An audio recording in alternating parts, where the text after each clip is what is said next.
This morning on BRN, new small business tax incentives for retirement plans.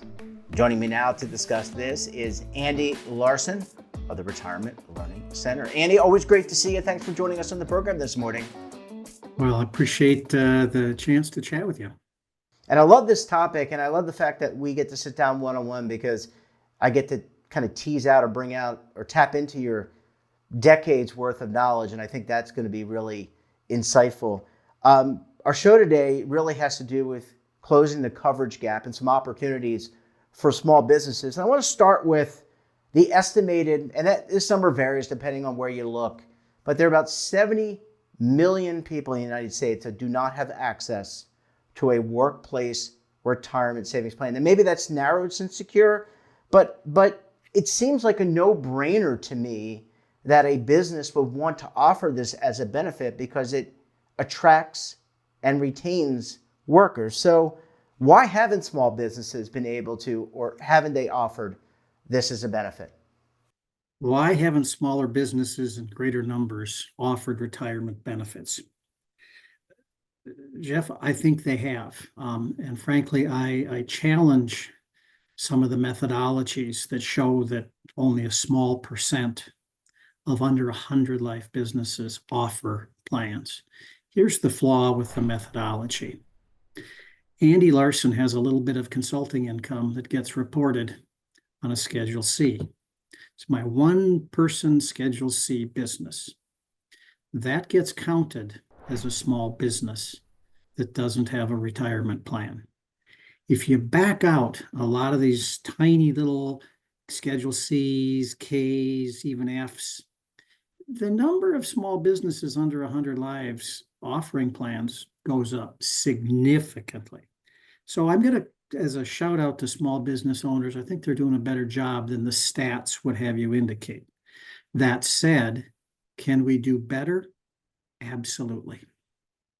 Yeah, you bring up a good point. And again, you can always, I forget who it was it Harry Truman who used to say, maybe it was Johnson, I don't remember.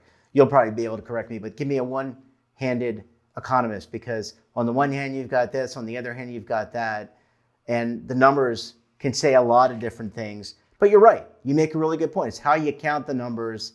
And a lot of people who work for small businesses may have side gigs like you're talking about. So, Andy, this coverage is a big deal. Congress has looked at this. They clearly want to close or narrow the coverage gap. How did they address this in Secure 2.0? Well, in looking at the evolution of the 401k specifically since its inception, the market has responded and then Congress has responded in kind. And I give Congress very high marks for what they did with the Secure Acts.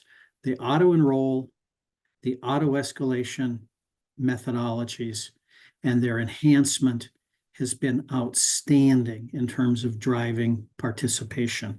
We're not there yet, but we're getting there. And it's getting harder for the naysayers to defend the ineffectiveness of the 401k system when you look at what auto-enroll and auto-escalate has done. Yeah, I mean, it clearly, and by the way, you give them, Congress, good marks.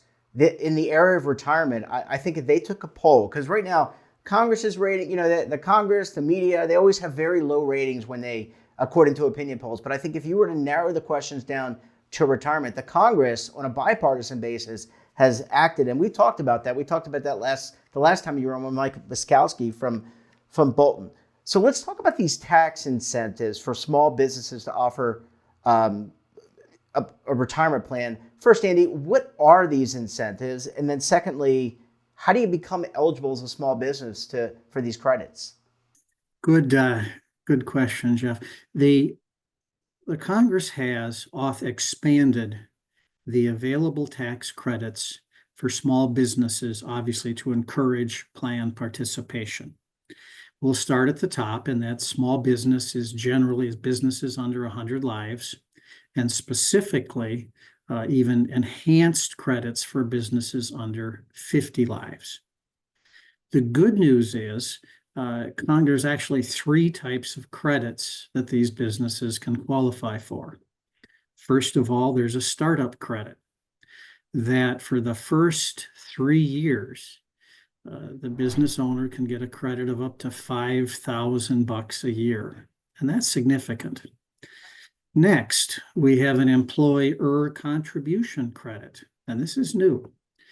Essentially, what a business owner can do is get a credit for all or part of their employer contributions, depending on the number of employees, for up to 5 years. That's significant. Lastly, if an employer adds or utilizes an auto enrollment feature, as we mentioned a moment ago, they're eligible for an additional credit for an additional 3 years. So in summary, the startup credit, the contribution credit, the auto enroll credit, powerful incentives. Now, before I go on, these credits are complex. There's a lot to them. There's a lot of math. So this is a great way to get the CPA involved to help with the calculation, help with the determination, but that partnership with the CPA and the small business owner is just essential to get this right. Yeah, you bring up the CPA. I mean, every small business, well, I don't want to overstate it, but generally a small business owner would have a certified public accountant help them filing their taxes, maybe setting up certain accounts, etc. So the CPA, Andy, would be able to help the small business owner maximize the tax credits. Because you said, actually, Andy, we're going to talk about this in the the second part of this discussion, which is I haven't really heard much about this. Again, we'll talk about that. But that CPA would be able to help the small business owner, him or her, get the maximum benefits available.